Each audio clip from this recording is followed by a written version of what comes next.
The atmosphere on the set of The View was already charged the moment Samuel L. Jackson stepped onto the stage, dressed sharp in a black leather blazer and trademark Kangol cap, his presence exuding the confidence and fire that made him both beloved and intimidating. And while the studio audience erupted in applause, there was something in his walk, in the quick glance he exchanged with Whoopi Goldberg, that hinted the day's conversation wouldn't go as smoothly as producers had hoped.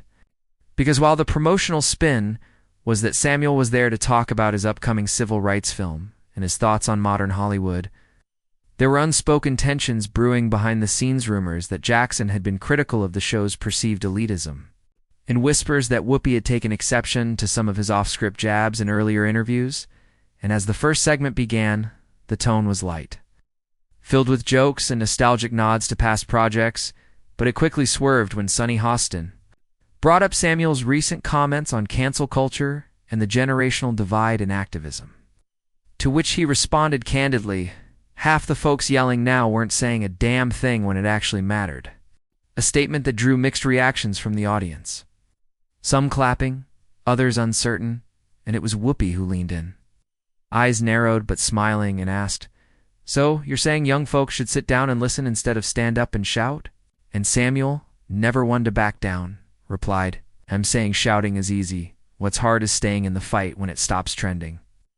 And the tone sharpened from there as Whoopi, taking clear offense, countered with, "That's rich." Coming from someone who made their name on shouting and swagger, and while the comment may have been meant half in jest, the room felt it like a slap, and Samuel, jaw tight and eyes locked on Whoopi, fired back. "Ah! And you made yours by playing safe when folks were out risking careers." And for a moment the set fell into a tension so thick the crew paused, unsure if they should cut to commercial, but the producers let it roll, perhaps hoping for viral magic. And the back and forth escalated, with Whoopi calling Samuel performative and Samuel accusing the show of talking progressive while banking corporate. And at that point, Joy Behar awkwardly tried to interject with a joke about Pulp Fiction, which landed flat, while Sarah N. looked like she wanted to melt into her chair. And then Whoopi, clearly fed up, turned fully toward Samuel and said, "You're not the only one who's been fighting, so don't act like you invented the damn struggle." To which Samuel rose, removed his mic with a slow and deliberate motion, and replied, "Nah, but I sure as hell didn't get paid to sit." Quiet through it, and without waiting for a cue, he stepped off the stage and walked out, leaving the studio in a state of stunned silence and half-shocked applause. And the fallout was immediate as the clip hit Twitter within minutes, racking up millions of views and trending under hashtags like hashtag Jackson vs. Whoopi, hashtag The View Meltdown, and hashtag Walk-Off King, while networks scrambled to decide whether to frame the incident as a clash of titans, a generational divide, or a PR disaster. And later that night, Samuel posted a short video from his home, calmly stating, if keeping it real gets you kicked off a stage, then maybe the stage ain't real, which only amplified support from fans who felt he'd spoken truth to power. While Whoopi addressed the situation the next morning on The View, saying, "We have passionate voices at this table, and sometimes those voices don't align," though her eyes told a different story, one of frustration, maybe even betrayal. And though the producers issued a boilerplate statement about honoring diverse opinions, behind the scenes, insiders reported that new protocols were being discussed to avoid such explosive moments.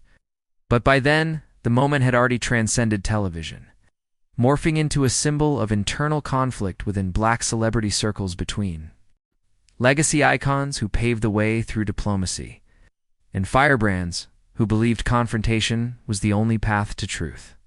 And while pundits picked sides and think pieces flooded the internet, Samuel remained characteristically unapologetic, making surprise appearances on podcasts and radio shows where he elaborated on his critiques of performative media and filtered activism.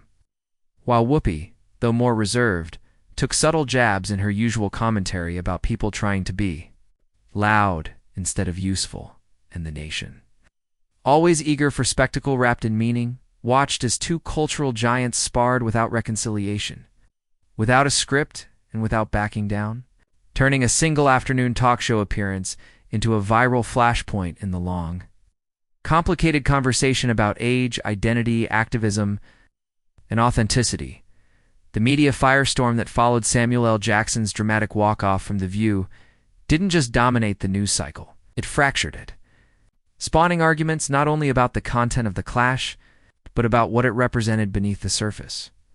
Two iconic black voices from different generations, both deeply respected, colliding on a platform that was never built to hold the full weight of their histories.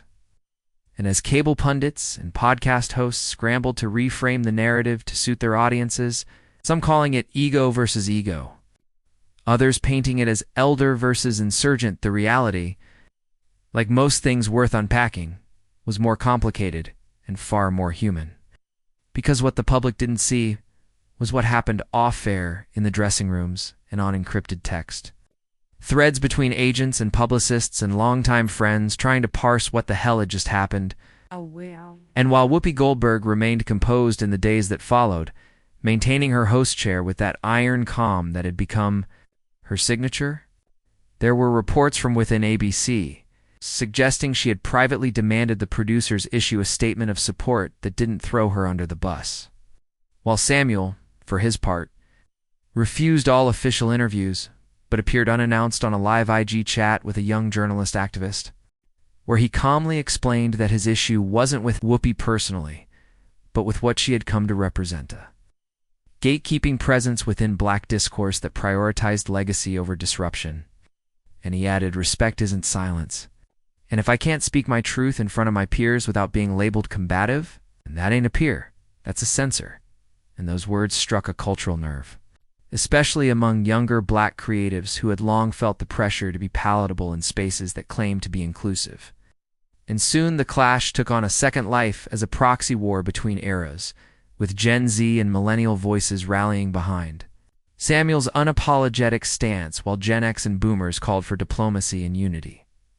Even as late-night monologues joked about the Showdown and Saturday Night Live drafted parodies that somehow missed the point. But the conversation kept deepening, expanding into op-eds, TikTok essays, and university panels where scholars revisited Whoopi's early career in stand-up and political film and contrasted it with her current role as an institutional fixture. While Samuel's work, always aggressive and unfiltered, was reanalyzed through the lens of revolutionary black masculinity and how often it's mistaken for aggression instead of honesty.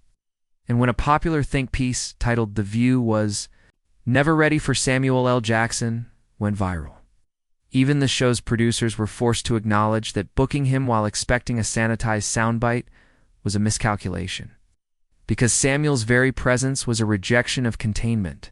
And in a private meeting between ABC,